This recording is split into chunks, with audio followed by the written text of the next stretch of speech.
Hello, good morning and welcome to a new blog.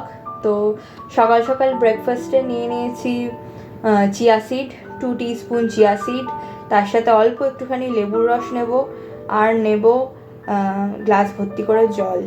তো আমি লাঞ্চের আগে চেষ্টা করি সবসময় যাতে 1 লিটার জল শেষ করা যায়। তো আমার একটা বটল রয়েছে একদম মাপা, তো সেইটা আমি খেয়ে শেষ করার চেষ্টা করি। সবাই বলে যে জল বেশি করে খেলে অ্যাটলিস্ট 3 থেকে 4 লিটার জল খেলে বডি হাইড্রেটেড থাকে এবং স্কিন ভালো থাকে। তো একটু চেষ্টা করি।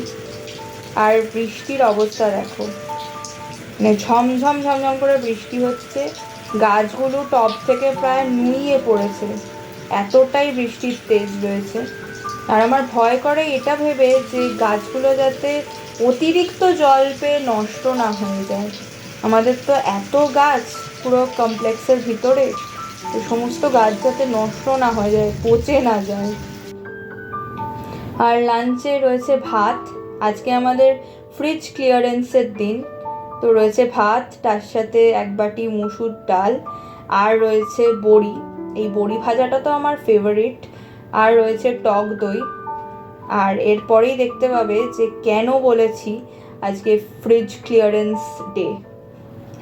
কারণ যে চিকেনটা করেছিলাম অ্যানিভার্সারিতে, বাবা মার অ্যানিভার্সারিতে, সেইটা আজকে খেয়ে শেষ করব। এই লাস্ট 2 পিসই রয়েছে।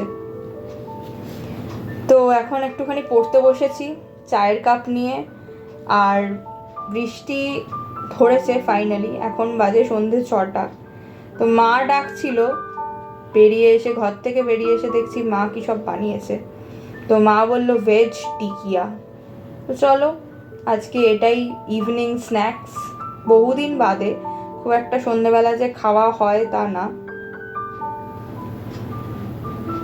আর ডিনারে রয়েছে পনির, এটাও লাস্ট এইটুকুই ছিল অ্যানিভার্সারির যেটা লেফট ওভার। তার সাথে রয়েছে রুটি আর ভেন্ডি আলু পোস্ত, আর এদিকে রয়েছে শশা। তো চলো, আজকের ব্লগটা এই পর্যন্তই। দেখা হবে নতুন কোনো একটা ব্লগে। ততদিন ভালো থেকো, সুস্থ থেকো, টাটা।